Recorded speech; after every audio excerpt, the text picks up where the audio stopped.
பாமகவினுடைய செயற்குழு பொதுக்குழு கூட்டம் சேலத்தில் நடைபெற்று முடிந்தது.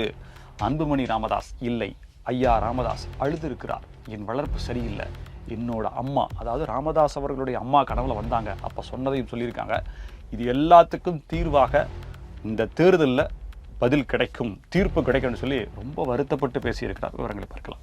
4வது நாளாக தொடரும் ஆசிரியர்களுடைய போராட்டம். இதை பற்றியெல்லாம் எங்களுக்கு கவலை இல்லை, எல்லோரும் போராடுறாங்கன்னு சொல்லி விளம்பரம் தேடிக்கொள்ளும் முதலமைச்சர் ஸ்டாலின். காங்கிரஸில் இருக்கும் பாஜக பிரமுகர் பிரவீன் சக்கரவர்த்தி என்று செல்வ பெருந்தகை சொல்கிறார்.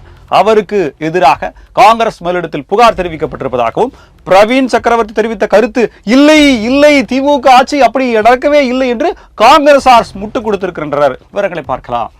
சட்டமன்ற தேர்தல் நெருங்கும் சமயத்தில் ஏப்பா பஸ் ஸ்டாண்டை திறந்து விட்டோம்னா கொஞ்சம் ஓட்டு போடுவாங்க அப்படின்னு எந்த விதமான அடிப்படை வசதியும் செய்யாமல் திருவண்ணாமலை பேருந்து நிலையம் திறக்க இருப்பதற்கு செய்தி சேகரிக்க சென்ற செய்தியாளர்களை மிரட்டிய அந்த மர்ம நபர் யார்? அவர் திருத்தணியில் வட மாநில மகாராஷ்டிர தொழிலாளி படுபயங்கரமான முறையில் கவனிக்கப்பட்டிருக்கிறார். காரணம், போதையின் பாதையில் செல்லாதீர்கள் என்று முதலமைச்சர் சொல்லியும் அந்த கஞ்சாவை சேர்த்து விட்டு இப்படி பண்ணுகிறானே, இதை இவ்வளவு சீக்கிரமாக இவ்வளவு சுலபமாக கிடைக்கிறது என்று பாஜக முன்னாள் தலைவர் அண்ணாமலை அவர்கள் குற்றம் சாட்டி இருக்கிறார். தமிழக அரசை பொறுப்பு என்று சாடி இருக்கிறார்களை பார்க்கலாம்.